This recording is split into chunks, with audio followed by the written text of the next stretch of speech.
রামনবমীর মিছিলে কোনো প্রকার অস্ত্র থাকবে না বলে জানালো রামনবমী উদযাপন কমিটি। তবে সাধু সন্ন্যাসীদের হাতে প্রতীকী অস্ত্র থাকবে। অস্ত্র নিয়ে বেরোবেন? মিছিলে অস্ত্র নিয়ে আমরা বেরোচ্ছি না।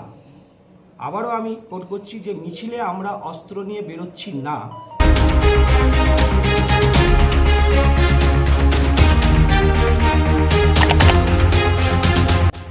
শ্রী রামনবমী মহোৎসব উদযাপন কমিটির সাংবাদিক সম্মেলনে জানা যায়, 6 এপ্রিল রবিবার আসন্ন রামনবমীর মিছিল নিয়ে বিস্তারিত জানালেন কমিটির বিভিন্ন পদাধিকারীরা। জানালেন, রামনবমী উৎসব একটি ধর্মীয় অনুষ্ঠান, এখানে সকলে আসতে পারে, সে যে দলেরই হোক না কেন। পরবর্তীতে তারা আরও জানান, রামনবমীর মিছিলে কোনো প্রকার অস্ত্র থাকছে না, প্রতীকী অস্ত্র থাকবে এবং সাধু সন্ন্যাসীরা তাদের উপাচারের জন্য কিছু প্রতীকী অস্ত্র আনবেন।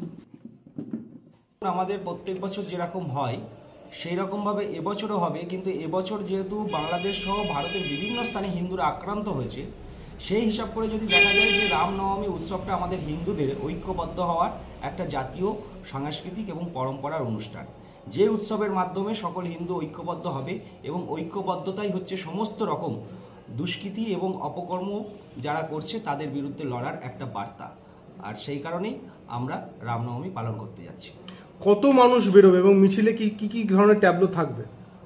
আমরা যেটা অনুমান করছি আমাদের 25,000 মতো মানুষ বেরোবে এবং আমাদের এই বছর রামনবমীতে রামের যেরকম রাম হনুমান এগুলো যেরকম সাজা হচ্ছে ট্যাবলোতে, সেরকম শিবাজি থাকছে, সাঁওতাল নাচ থাকছে এবং আরও বিভিন্ন ধরনের বাচ্চারা আছে, ছোট ছোট বাচ্চারা আছে, যেরকম 50-60 জন বাচ্চা আছে যাদের কম্পিটিশনও রাখা হয়েছে, যে তারাও আমাদের সঙ্গে বেরোবে, যে ভালো রাম হবে তাকে পুরস্কার দেওয়া হবে, সে বাচ্চাগুলো রাম সেজে আমাদের সঙ্গে যাবে।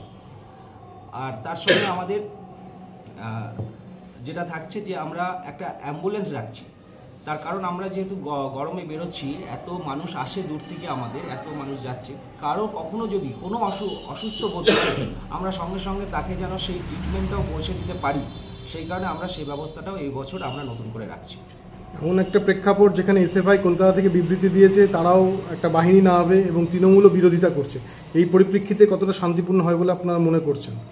দেখুন, এটা তৃণমূল বা এসএফআই যে বার্তাগুলো দিয়েছে, এগুলো আমরা হিন্দু সংস্কৃতির মানুষ হিসাবে মনে করি এটা বিকৃত মস্তিষ্কের মানুষ বা মতবাদ। তার কারণ হচ্ছে রাম আমাদের দেশের একটা সংস্কৃতি, হিন্দুত্ব মানেটা হয়তো তারা বোঝেন না, কারণ হিন্দুত্ব কোনো ধর্ম নয়। একজন পূজা করা ব্রাহ্মণ যেরকম আমার কাছে হিন্দু, আমাদের হিন্দুত্ববাদী সংগঠনের কাছে সেরকম পূজা না করা, রীতিনীতি না মানা একটা মানুষও আমাদের কাছে হিন্দু।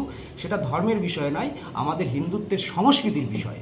আর এই সংস্কৃতিতে আমরা প্রত্যেক ভারতবাসী এক, এবং সেখানে আমরা এই সংস্কৃতিটাই হচ্ছে রাম সংস্কৃতি। আর সেই কারণে রামচন্দ্রও বলেছিলেন, জননী জন্মভূমিশ্চ স্বর্গাদপি গরীয়সী। সেই কারণে আমাদের হিন্দুদের কাছে ধর্মের থেকেও দেশ বড়, আর আমরা এই হিন্দুত্ব মানেই হচ্ছে আমাদের দেশভক্তি। সেই কারণে তাদের বক্তব্যের সঙ্গে আমরা সমর্থন করছি না, কারণ আমরা চাই যে তারাও হিন্দু। অস্ত্র নিয়ে বেরোবেন? মিছিলে অস্ত্র নিয়ে আমরা বেরোচ্ছি না।